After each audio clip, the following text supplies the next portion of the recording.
All right, Kiss Army, welcome to the KissFAQ Podcast. Thank you for giving us your time today and letting us into your head. I hope we don't do any damage. This is a Kiss-related podcast by the board, for the board.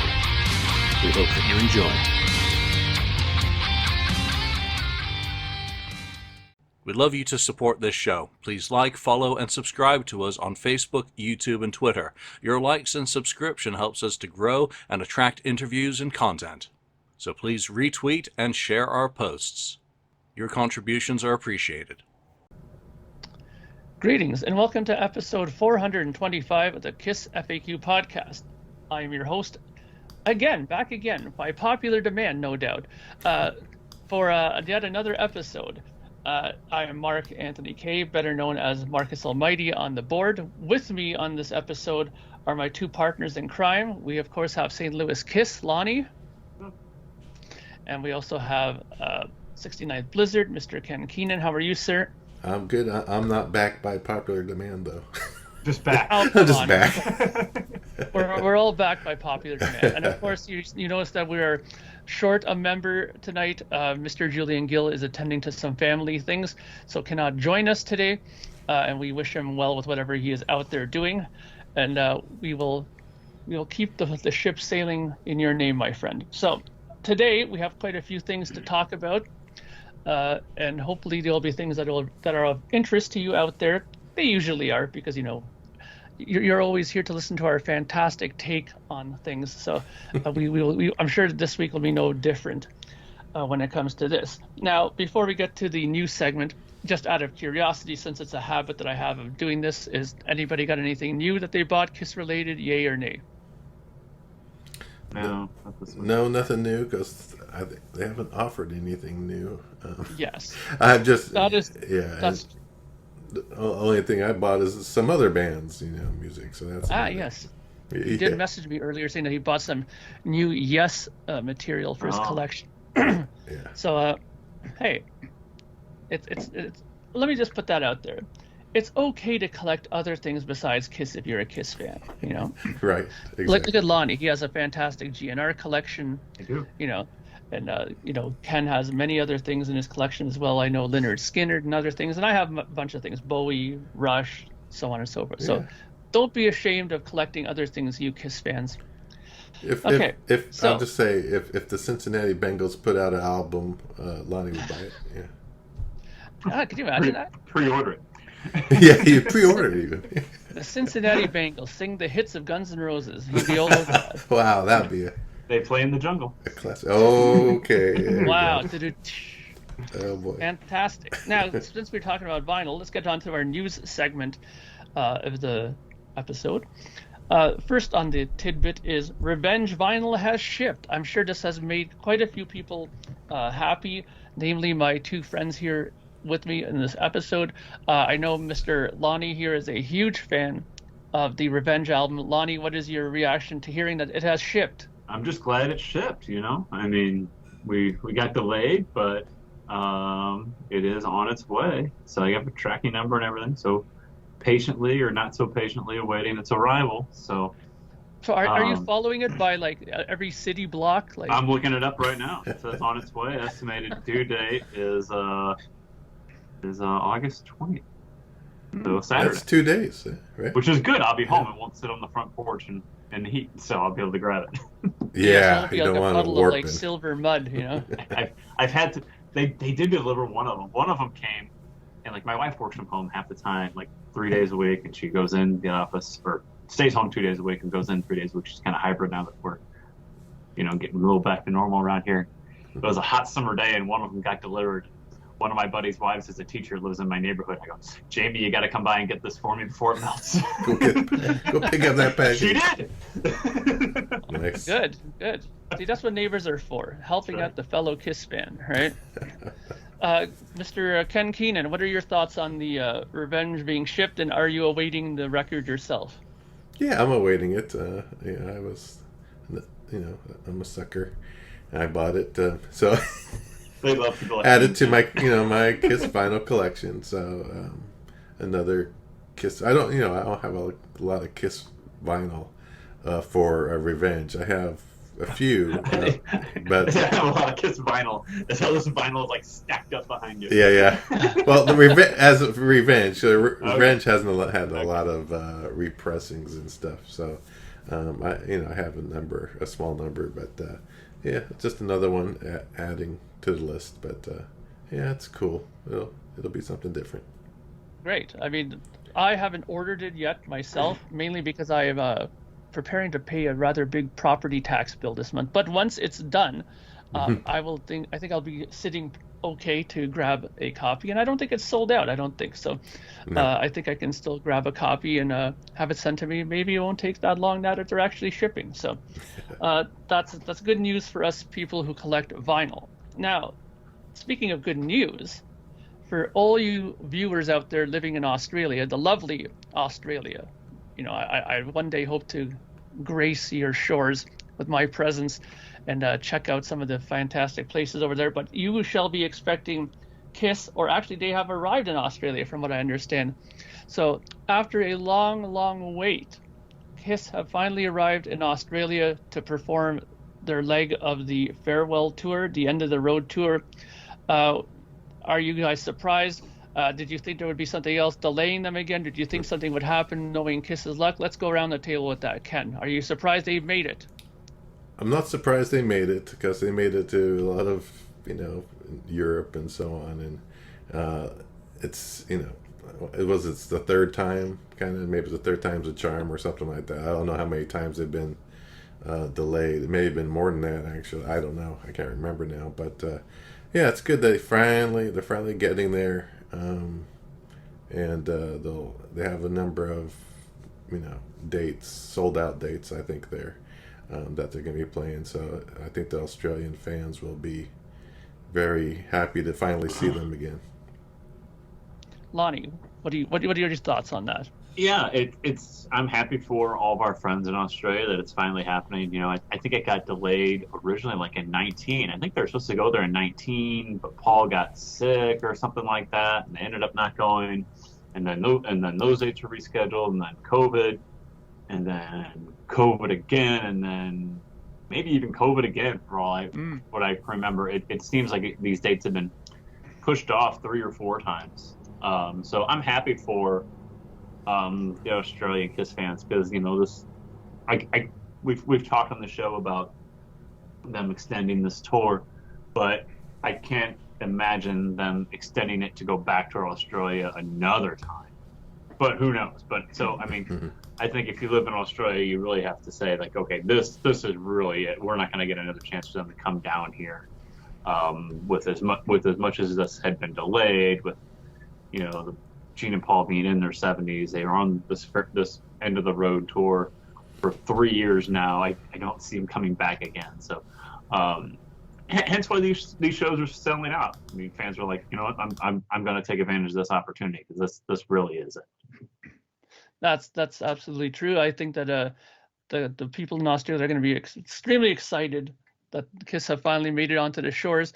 And, maybe if they're lucky, they might be able to get graced by one of these fantastic little small rubber boat or dinghy shows that they did like last time. Remember when they were on there, they did that little small, that was sharks. Fantastic. I know that was high on the list for people to check out. So hopefully they'll grace the Australian fans with another repeat performance on a little small boat like that. I'm sure that it'll go over huge like last time. Now, speaking of attractions in Australia, it has come to my attention that Mr. Gene Simmons is to be present at a match day football/rugby game in front of 90,000 people for the Carlton versus Collingwood game.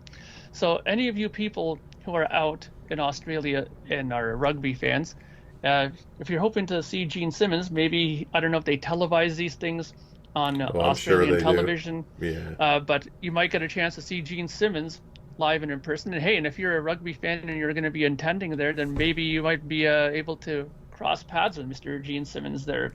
Maybe you'll catch him coming into the building or leaving the building. So any of you guys rugby fans, and if you were in Australia, would you check it out? Let's go to Lonnie first. I'm not a rugby guy, but I don't know. If I was in Australia, I'd check out a rugby game. I'd be interested in that anyway. I think you know, it'd be fun. It'd be fun to attend. Well, would your fandom though lure you there just for Gene Simmons, or is this just something like, nah, I've already With seen 90,000 people? No. That sounds like torture, actually. Yeah, it's a lot of people for a game. I mean, I don't think we're used to those kind of numbers in both in the U.S. and Canada. I mean, I know maybe college football might have huge numbers, but you know, that's a lot of people for a game. What about you, Ken? Would you make it out to such an event? Probably not. I mean, I've caught rugby on, you know, occasionally you see it maybe on ESPN or whatever, it's out there, and I'll just watch a little bit of it because I find it kind of interesting. How it works. I still don't understand it because I haven't really watched enough. But I find it kind of strange after watching regular, you know, NFL football, which I really enjoy more. But yeah, it's interesting. It's a different sport, and the football is kind of a little bigger and fluffier kind of thing, and it's interesting. But yeah, I don't think I would end up going to one of those games. Full disclosure, I do watch a lot of Rugby 7 matches here in Canada. It's pretty popular here on Canadian television. So I do watch it. I'm not going to say I'm an expert in the game or anything like that, but you know, I do enjoy watching it. It's usually here on CBC, our Canadian Broadcasting Systems, our Saturday sports segment. So yeah, I don't mind watching it. So interesting game. And if Gene Simmons came here to Canada for that, you know, I never know. Maybe I might venture out, but most likely not. So before we get on to our topic, we have a few comments that we'd like to get read out for our fantastic viewers who left for our last episode. Last episode was, of course, our studio death match, album match between it was Just to Kill and Rock and Roll Over. Yeah. And I believe Lonnie has a couple for us to read from the last episode. Yeah, so we had we had some good comments. We get a lot of comments on the YouTube channel. And Bill Phelps wrote, "Great show. I was looking forward to this one, as Dress to Kill is my favorite Kiss album and Rock and Roll Over is my second favorite. The only differences in my choices are She over Ladies Room and Rock and Roll All Night over Calling Dr. Love. Tough, because I like every song on both albums." When we drew those one versus the other, I think we were all like, that is going to be tough, because I think, you know, being part of the original 6 albums, I think we were, every one of us was like, that is going to be tough, because I really don't dislike any songs on either one of those albums. Mm-hmm. And Wolf of Nature, he also had a nice comment. He said, "Thanks for sharing my comments. Always love the show, even when I disagree completely. Overall, I prefer Paul's songs from Rock and Roll Over and Gene's songs from Dress to Kill. However, it is Come On Love Me that is my favorite track from both. 2 very good records overall." And I think we agreed with that last week, even though I didn't join until the last 2 minutes of the show. But we did agree that both albums are fantastic, and you know, really really tough to pin one versus the other. Yeah. Absolutely. I thought there was going to be more of a complete landslide, but you know, it didn't do so badly, actually. Dress to Kill, I thought that it held up pretty well compared to Rock and Roll Over, and some of the songs that I thought would pass did pass, so that was a good thing. But I would be amiss if I didn't add one more little comment to this. That's from Charles Bronson here, who says, "Thanks for the mention, guys. You know, I'm always a big fan of the Mark Ises, but I'm also a big fan of Bob Ezrin, so you know there's a conflict of interest there. But also thanks for mentioning my greatest film, Ken. But you know I've starred in many other great films, such as The White Buffalo, ha ha ha, cheers." So thank you to Charles Bronson. Yes, we're big fans of your Death Wish movies. So thank you for watching and for commenting on there. And of course, you know, I appreciate the kind words about myself. And I don't appreciate the Bob Ezrin comments, but we'll do that for another time. So now we're going to move on to our main topic of today. And it's a topic that I don't think anybody's going to be too surprised about, because we've been talking about these type of things over the last couple of episodes. And that is, we're going to discuss just, you know, not the whole episode, but for a good part of it, the soundboard leaks that came out for the Creatures of the Night that came out. There was about 5 fantastic shows that came out there. There was a Toronto show, there was a Sioux Falls show, there was there's a couple of Texas, El Paso, Rockford, Illinois.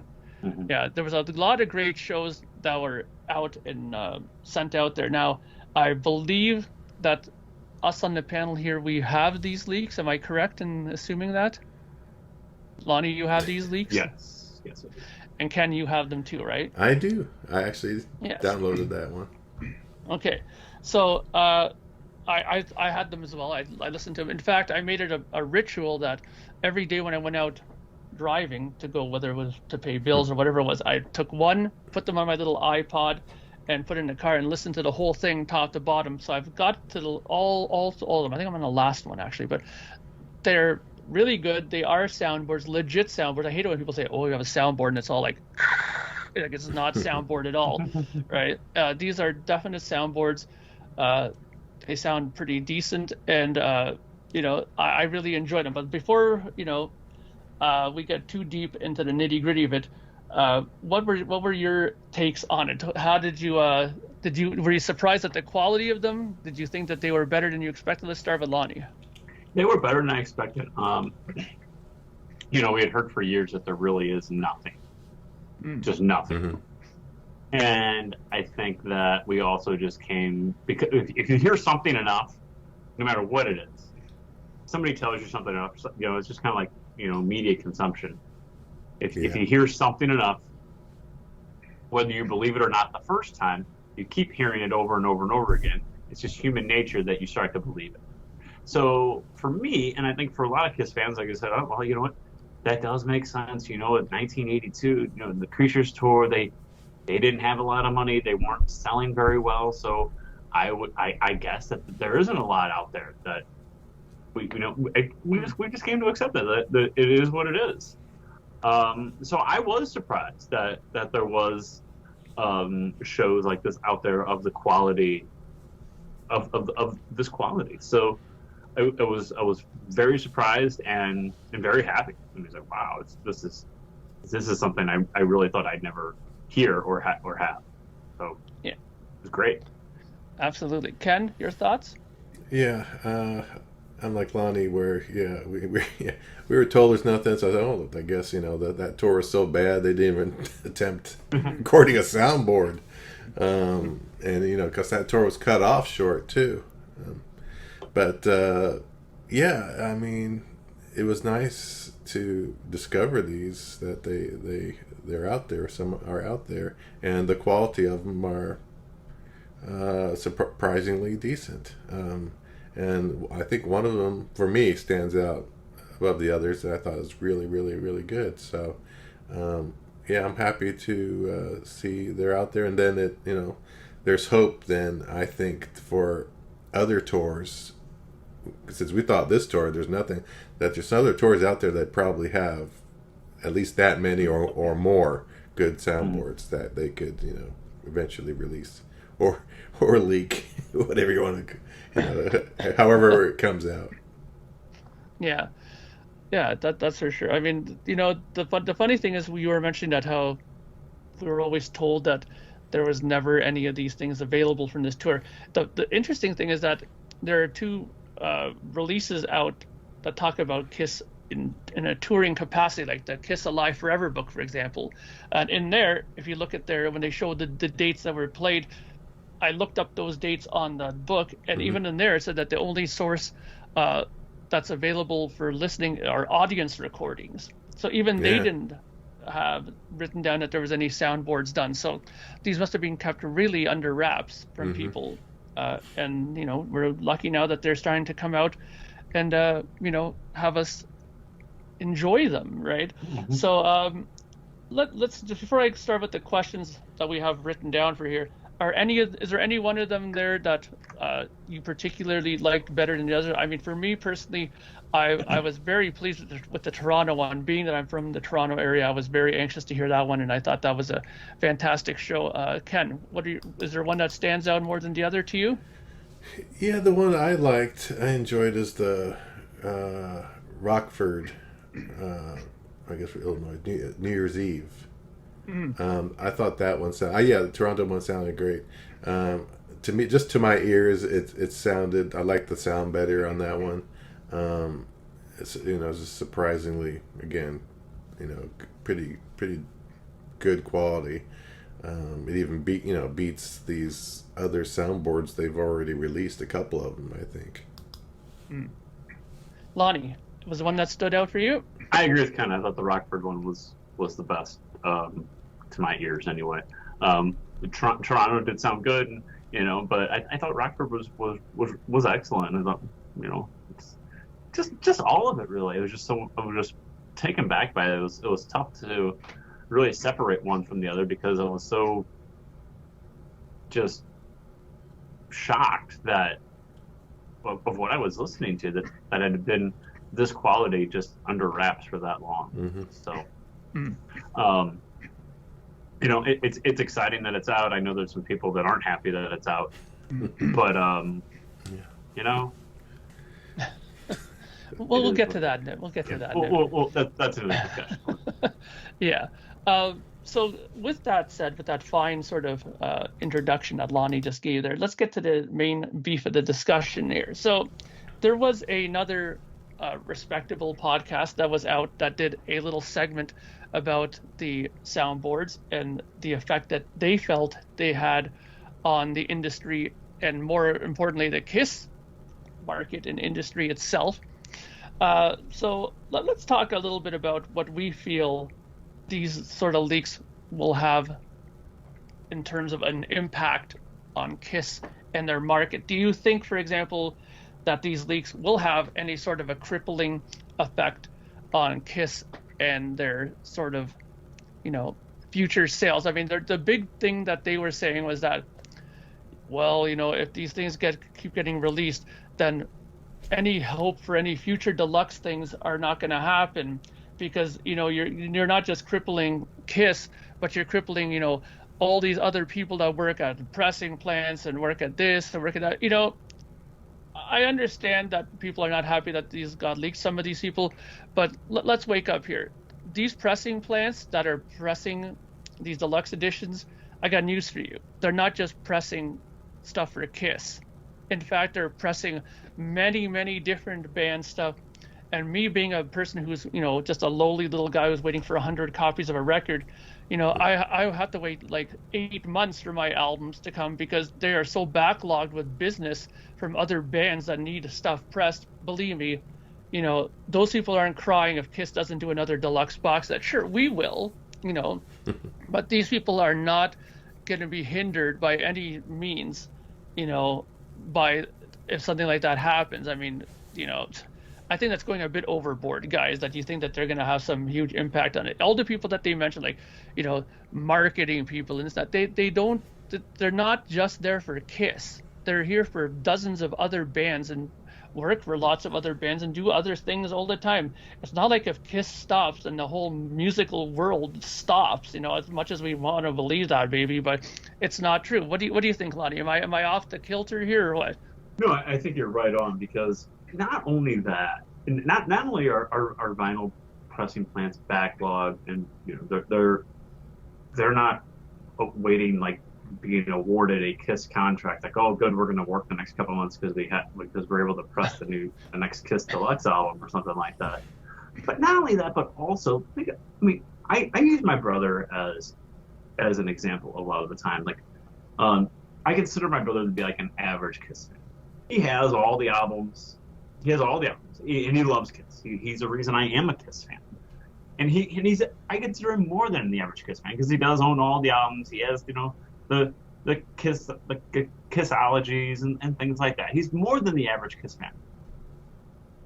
But he is not on the internet downloading these Creatures things or even asking me about these. He's not. And I call him an above average KISS fan. I mean, he's seen the band, not as many times as I have, but he's seen them more than 15 times. How about that?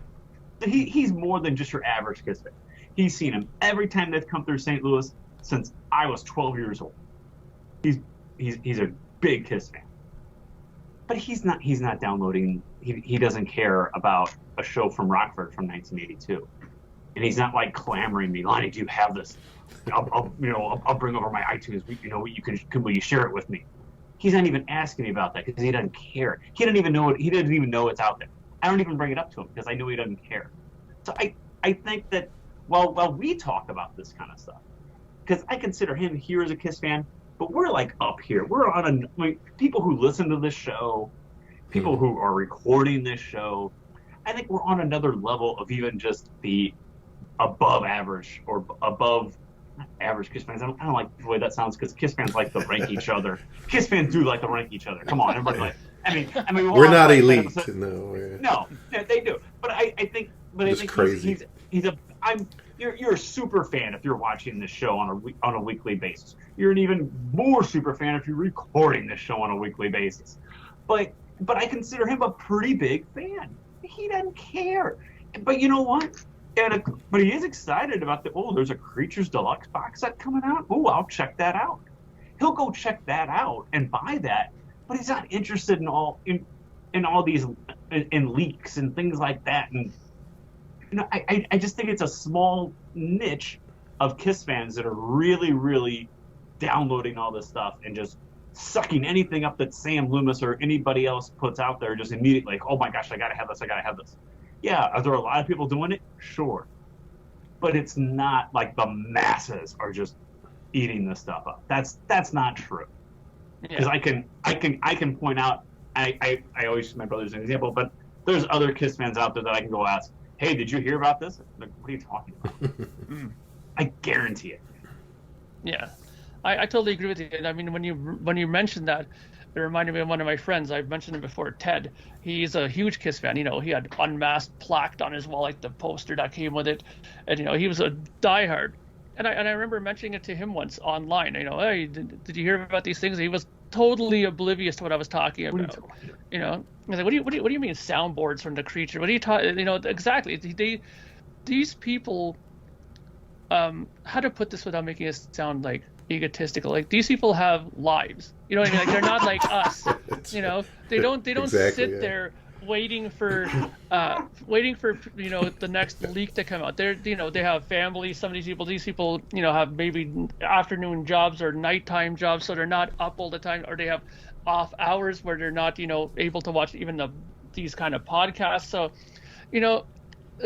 I don't think that people are waiting by their computer like some people are, like, come on for a leak. Like, sure, I was hoping for some stuff to leak out, but I don't think the numbers that they're expecting or what they're envisioning, I think they're a little overblown, in my opinion. Ken, I'm not bypassing you, my friend. No, I just know. wanted to get that out there. So go ahead with your thoughts.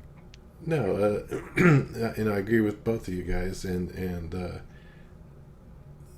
not everybody is out there on Facebook and all the Kiss fans are not on Facebook. They're not on the Kiss FAQ looking for the latest news every day or anything like that. They don't even know it exists. I mean, where you get this information that these downloads even happened.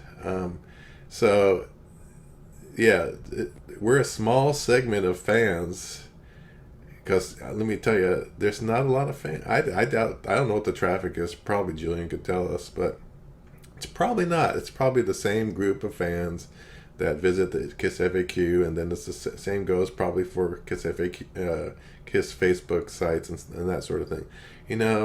It's not as big of a deal as you think it is.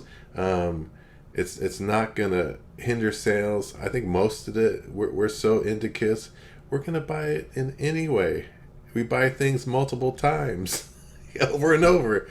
And they're going to have other good stuff. If the soundboards were meant to be on it, on this Creature set, and for some reason none of them get on there, or one, or whatever, I'm still going to get it. I'm still going to buy it because I know there's going to be other great stuff on there. They're probably going to have, similar to Destroyer, extra tracks, the press kit, maybe posters, other stuff. So it's just ridiculous. I mean, I like Lonnie's point about his brother. It's a very good example about He's a big Kiss fan. He's a big time fan, but he's not. He has a life, and doesn't have time for this other stuff to be looking at this all the time to try to find these little nuggets. It came out. It is what it is. As for the pressing plants, they're going to continue to the next project. The designers that designed the box sets and the scripting and all that kind of stuff, pictures where they put up pictures in a book, if there's a book included, they're going to go, oh, if they cancel it, they're going to continue and go to the next project, whatever. I mean, everything, there's so much stuff coming out.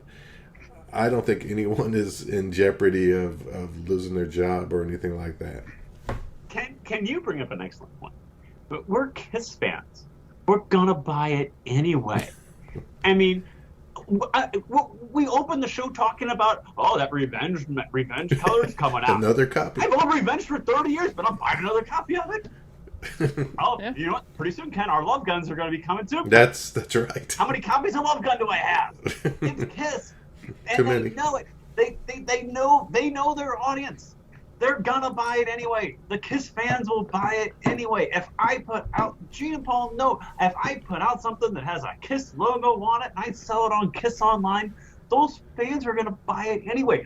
A couple weeks ago, we talked about the very best of Kiss. That was the 20th anniversary of the very best of Kiss. We all bought copies of the very best of Kiss when it came out. But you know what? We had every song on it. Exactly. Multiple times. But we all bought it. And the very best of Kiss sold very well. Why?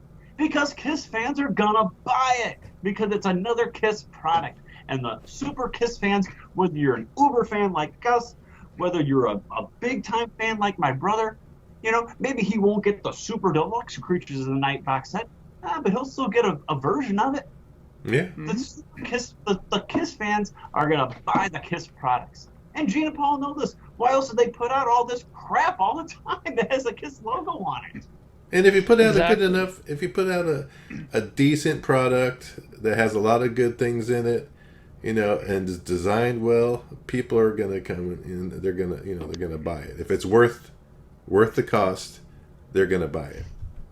Yeah, this is why I found that one comment a little head scratching was when this other reputable show said that, I know for a fact that this has affected already future releases. I'm thinking to myself, can't be, okay? That can't be possible because, like we just said, this is not affecting these places that are doing these things. We just said this now. The three of us have just said the exact same thing. There are lots of things that are going on. Lots of bands are doing box sets. I mean, every time I go on, because I follow like a lot of these different channels that do reviews on box sets and different things like that, and even do videos about upcoming ones to what look out for. I'm telling you, there are a shitload of deluxe editions from bands all over the world and bands that have been long retired that are doing ones. I have a whole shelf full of King Crimson, box sets, deluxe editions, and they're still making stuff all the time. He's making it sound like these places wouldn't be in existence if Kiss didn't make anything, which is a complete pile of crap because there's hundreds of bands that are fueling this market and keeping it going. I mean, vinyl for the first time has sold more than CDs in God knows how long. I mean, it's going good, the whole business. It's getting back on its feet, And like we said too, while there's a lot of us here that are into it diehard, we are just a small segment of the whole music business and the music industry in itself. One thing I'd love to do, and I know that this would never happen, but I'll get to you in a second, Lonnie, is that go to the upcoming Australian concerts that are coming out. I'd love for some guy to stand outside and, not everybody obviously, but audit like every 10 people that come out. What did you think of the KISS soundboards? I guarantee you. They're gonna have what? 95% of them are gonna say, "What the hell are you talking about, mate? What they're gonna soundboards?" think maybe the ones they've already released, officially, they're gonna think not about Creatures. Yeah. Some of those people won't, and they're gonna think about off the soundboards, and a lot of those people won't even know what the hell you're talking about. That's true too. Exactly. So this is what I'm saying, that we are a very bubble sort of market here for this, but we're loyal and we buy it, and obviously there's enough of us buying it that they see it's worth doing.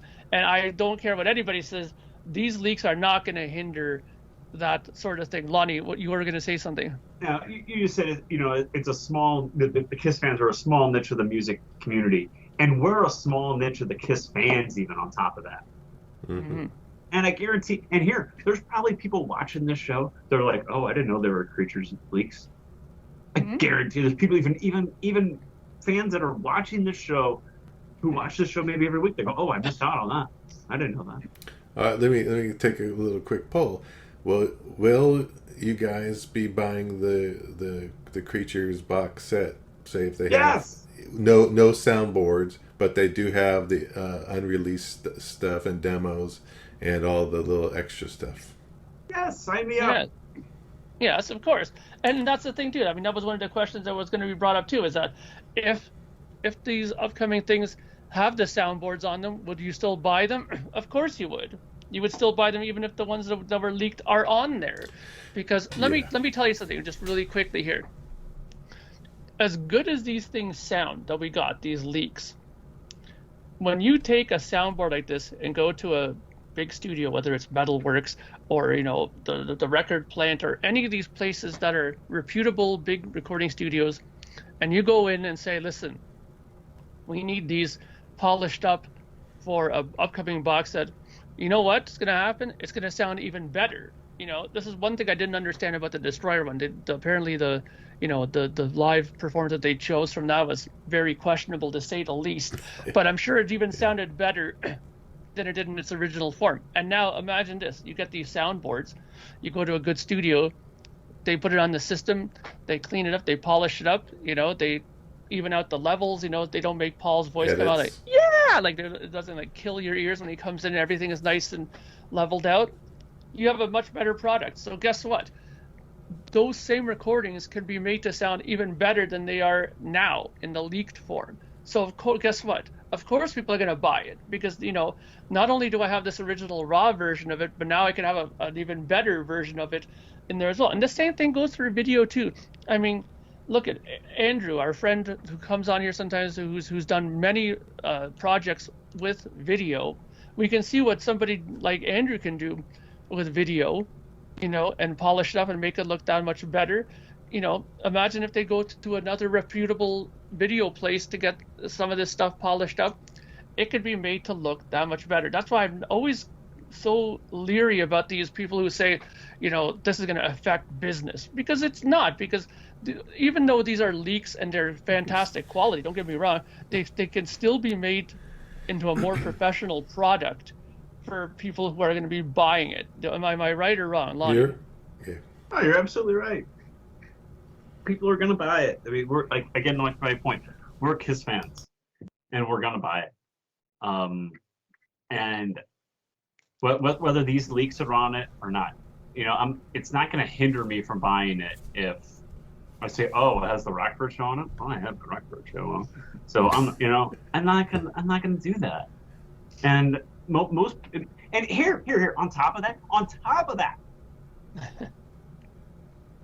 Kiss fans will buy multiple versions of the Creatures of the Night box set. Ken, how many copies of the Destroyer box set that came out last November do you own?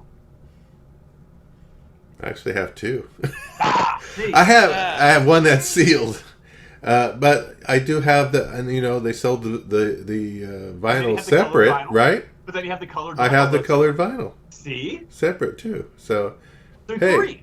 So three. Exactly. Yeah. But and it goes back to if you go back to Kissology, I had a number of I had a number of bootlegs. The bootlegs were out there on VHS and stuff like that.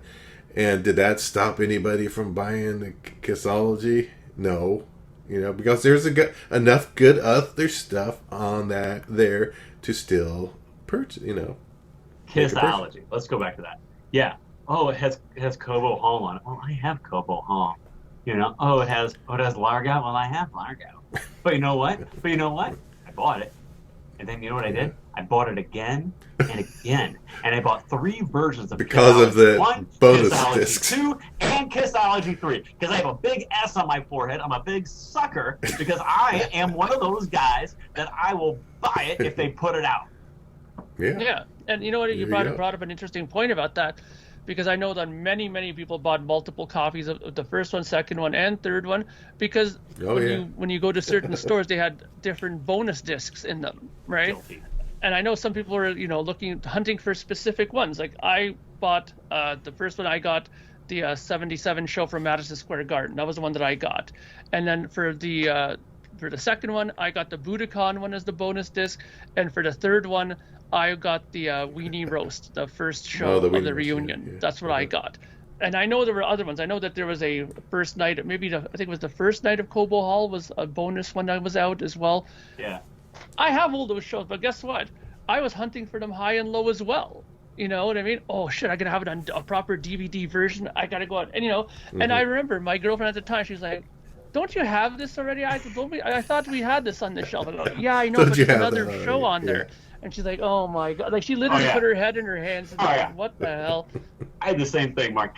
Kissology 3 came out. I had just started dating this girl. It's not my wife. She didn't watch the show anyway. I had just started dating this girl. And we go to Walmart. We buy Kissology 3. And she's like, "Okay, whatever." I don't get it, but okay. And then we get in the car, and I drive to Target. And she's like, "What are we doing?" I go, we walk in the store and I pick it up. And she's like, "We just bought that." I'm like, "Oh no, this has a different bonus disc on it." And she looked at me like, "Oh my god."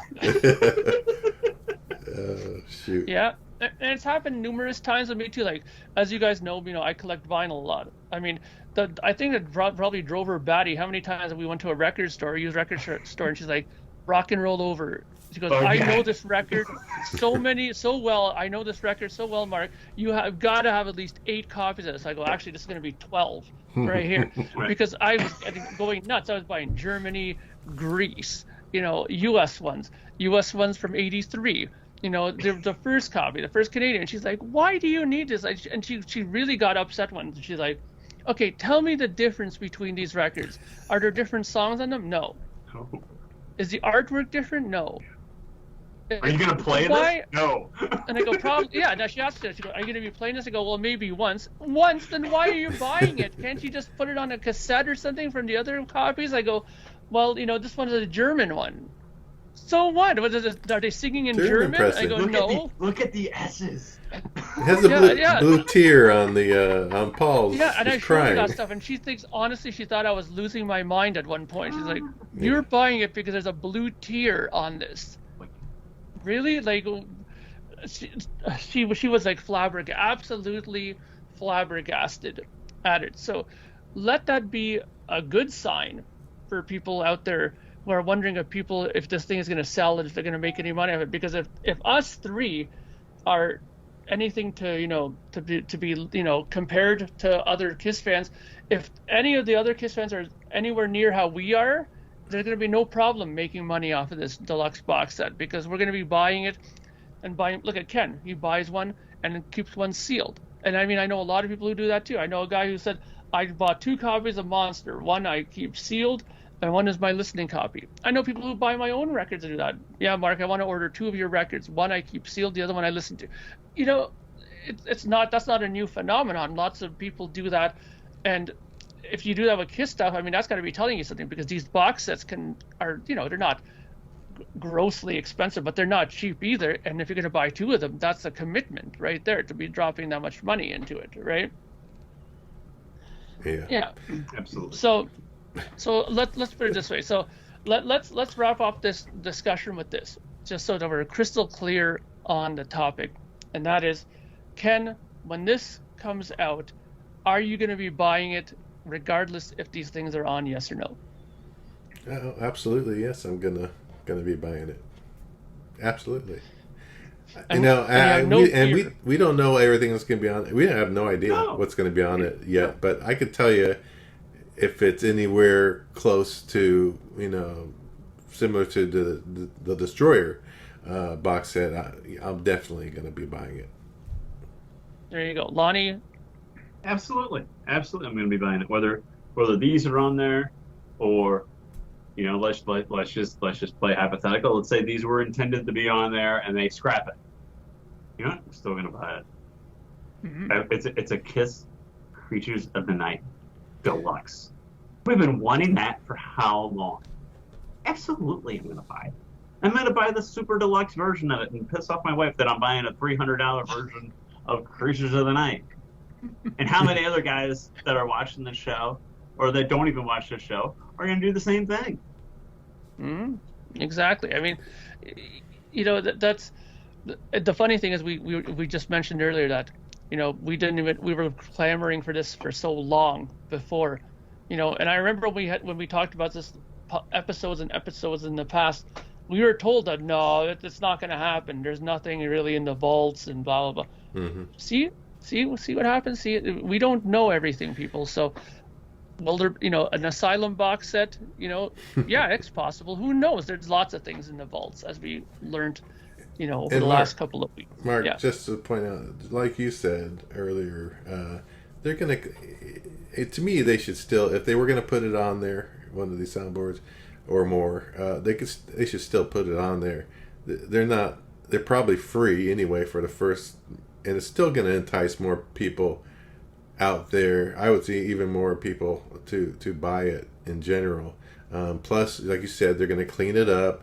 And and it puts everything together. You're having everything together in one nice package, and that's part of the draw, Exactly. I mean, that's one thing that I know a lot of collectors like. Think about it. Some collectors have a little bit of OCD. They want things in certain places. They like to keep their things together. That's why these deluxe box sets are so alluring to people. Where they can just go to one thing, have the original version of the record, maybe a remix of the record. Here are the bonus and rarities disc. Here's the demos disc. Here's the soundboards that were redone and fixed up disc. Look, people, if you present it and package it good, they're gonna buy it, right? Look at this. This is another little thing I just made me think of. Kiss's own website or YouTube channel has the Destroyer box set out there. All the music is out there. On there, they're displaying it. How worried are they about it selling the box set if they put all that music out there? It's a box set. The allure is the box, the physical copy. And the little extras that you get. And the little extras and all the little goodies. Why? Because we're Kiss fans and we want extras and we want little goodies. The allure is the box. We have the music. We have most of the music. Most of the stuff that was on the Destroyer box set, the monos and things like that, and the Detroit Rock City, the early working version of it, and the version of Paul Stanley singing God of Thunder. Well, wow, gee whiz, we got that in 2001 on the original box set. That wasn't some kind of like mind-blowing thing. Well, there's some cool things on there that we didn't have, sure. But the big allure is the box and the booklet and everything else that goes along with it. Absolutely. That's what it is. Yeah, because I have Creatures of the Night. I have multiple copies of Creatures of the Night. The allure is the box. Yeah. That's right. Yeah, exactly. Because the audio and all that, you can find on the net, but you can't as easily find like a program that they replicated, or some of these ticket stubs and this and all these other things that are in the box that are there. That's not as easy to find. So that's part of the charm, right? Yeah, and any music that's on there, well, guess what? It's going to be on the internet. Like Ken said, it's going to be. If you want the music that's on there, well, you can find someone that's going to rip you the music that's on there the next day or before it's even out. The lure is the box. Exactly. The tangible I think that stuff. We've covered this topic very.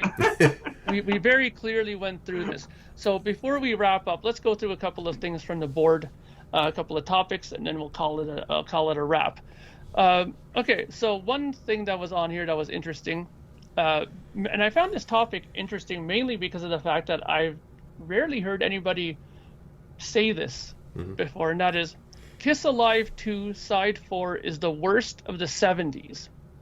Now, for whenever I heard people talk about Kiss Alive 2, I've only ever heard people praising Side 4. saying, wow, I love side 4. The studio tracks are what's worth getting the album for. Sure, there's people who love the live performances as well, right? But, I've always thought that those songs were pretty interesting. They sounded pretty good, and there were some, songs that I thought I was surprised they didn't play live, even like Rocket Ride, for example. That to me was kind of shocking that they never played that song live. I mean, I thought it was such a great song. I mean, the person here who put the topic up, Spoonful is the character's name, put apart from Paul's 78 solo record, of course. So he doesn't think that like Paul's that 78 album is good either, which is sort of shocking as well. He said here, I just listened to it again today, and it's all shit except Rocket Ride. American Man is a phoned-in song, and American Patriotism is cringe. Rockin' in the USA, same as above, but worse. Gene doing a tour of the world is just weird. I have no idea. Larger than life, the best of the bad bunch, but still lackluster overall. Rocket Ride, exemplary classic. Ace was the best member of Kiss during this period, and any way you want it, the original was better. The Kiss version, it was bland by comparison. So I'm curious. Let's go around and get your opinions on this. Lonnie. Well, the Any Way You Want It, I'm not a big fan of the Any Way You Want It. I kind of throw that out when I think about Kiss Alive 4. Mm-hmm. That was kind of phoned in. I think they had other aspirations. They wanted to do an Elvis song, but Elvis had just died, I think. And we've all heard that story that they kind of backed off that.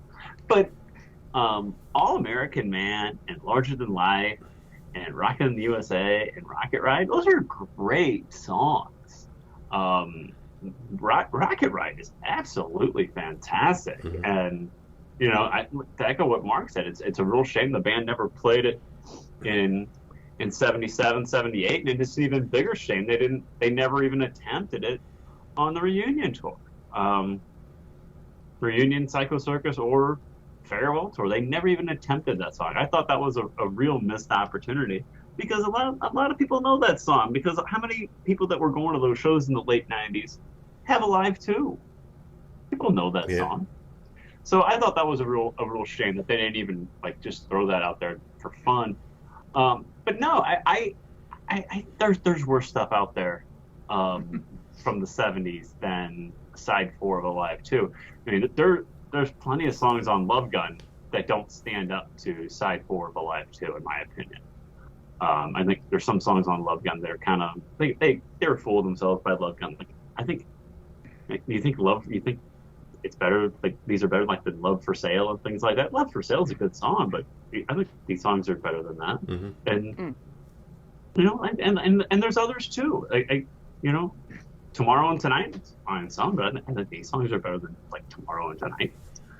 And I can pick others, and it's better than all the stuff on Dynasty, but a decent amount of stuff on Dynasty too. And I like Dynasty, but I think these songs are good. I don't think it's the worst by any stretch. Yeah, Ken, what are your thoughts on this? Yeah, I think it's just because I think a lot of people think Alive 2 Side 4 was an afterthought kind of thing, because it didn't, appear on the regular Kiss album kind of thing. But most Kiss albums have, 3 strong songs on a side, and there's a couple maybe, iffies on a specific side of this or that album in the 70s. So, All American Man and Larger Than Life, those are great songs. Rocket Ride, another great song. So there's 3 right there.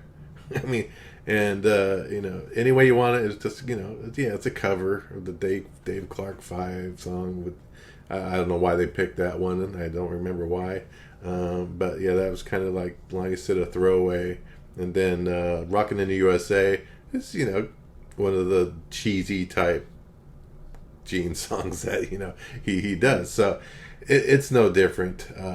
Those are really, those would have, at least those first 3 songs I mentioned would have definitely worked, been great on any Kiss album, or they could have put them on Dynasty or something like that. That would have been fantastic. I would have went, wow, that would have been great if they held those over. Or I guess probably what would have happened is Ace would have held off Rocket Ride for a solo album or something like that, So anyway, yeah, it's no different. Really no different.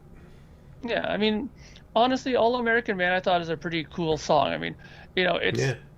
it has a cool riff to it, some cool double leads in the beginning of it and stuff like that. And I mean, Larger Than Life, I always thought that was a pretty powerful Gene song. I've always thought that I liked the drumming in it is really bombastic.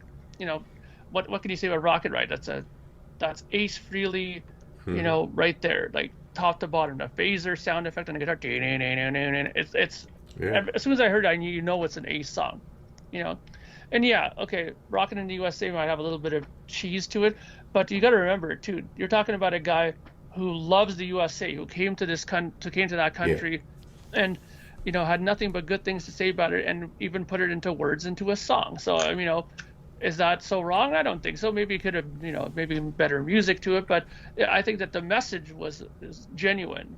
Timestamp those two songs a little bit too. You're coming off of the bicentennial in 1976. That's true. Patriotism's at a maybe not an all-time high. I mean, it's not like it's the day after 9/11, but patriotism is really, really high if you think about that. I mean, the tour they did in 76, they called the Spirit of 76 tour. They have an American flag behind them. Patriotism was at an all-time high at that point in time. So you have to think about the timestamp of those songs as well. Yeah. That's a Good really, point. really, really excellent point, actually, Lonnie. Because look at the posters too. They had that Spirit of a 76 poster they did.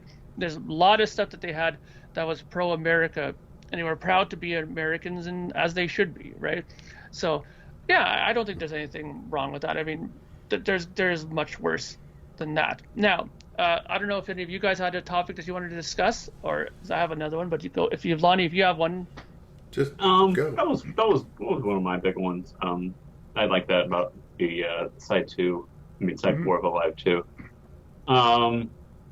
I have another one if you're. No, go ahead, Mark. Go ahead. Go Okay. ahead. Throw one out there. So this is another one that I think that'd be interesting to discuss. There was a good topic about the best ballad that Kiss did in the 80s, and they listed 80s. Shandy, Odyssey, A World Without Heroes, I Still Love You, Reason to Live, and Forever. Those are the songs that they listed for the 80s. Shandy was 81, Odyssey was 81, World Without Heroes 81, I Still Love You 82, Reason to Live 87, and Forever 89. So for me personally, if I had to just look at those songs in them and just pick it out of those ones, I think that honestly the one that's always been a favorite of mine is Forever. I've always loved that song. I thought it was well done. I mean, I remember the first time I heard that Michael Bolton wrote it with him, I was kind of like, really, Michael Bolton, right? And it didn't make me like it any less. And plus, I thought the video was kind of cool, how it was kind of in that sepia tone, the film that they did. Yeah. And I always liked it, and I thought that it came across good live on the Live 3 when they played it. So I always liked Forever as one of their ballads. And if I had to pick it out of those 6, I think that I would probably pick that. What about you guys? Let's go with Lonnie. What do you think?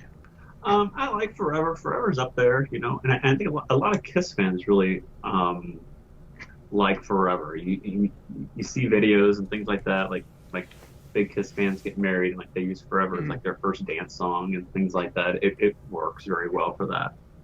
And it's a shame the band really hasn't played that live. It's one of their bigger hits. It's a shame that it really hasn't sustained a lot of live treatment.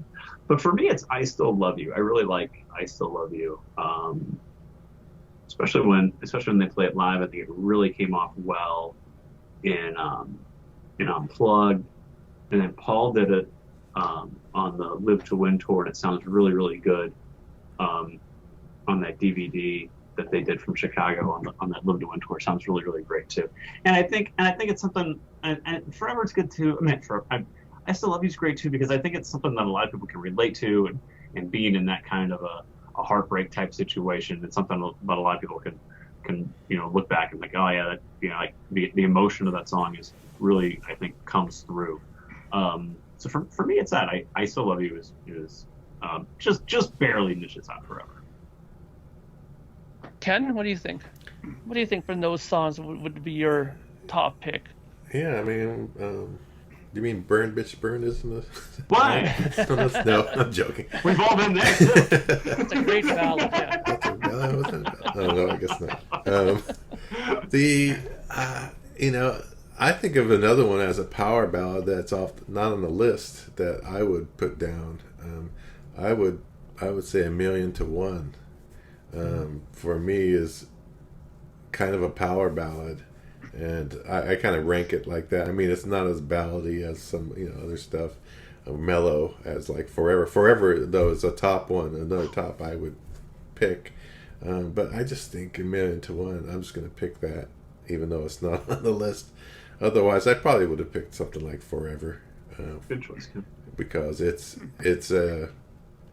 that's also just a well written song and performed. That's probably the best sounding song on Hot in the Shade, because most of that stuff on Hot in the Shade didn't sound that great. I think that one was produced better and more effort into making that one a good song and a hit. So, but yeah, I'm gonna say A Million to One. I'm just gonna insert my own in there. Yeah. Hey, that totally makes sense to me. I'm going to ask you guys one last question, and then we'll wrap it up from there. And it's not on the message board, but since we're talking about the 80s, I am curious about this. From the 80s discography, what is your favorite album cover from the 80s? So we have Unmasked, from the 80s. Elder, Creatures of the Night, Lick It Up. You got Animalize. You got, Asylum. Got Crazy Nights. Should be easy. You got Hot in the Shade. What from those ones? And that's the thing.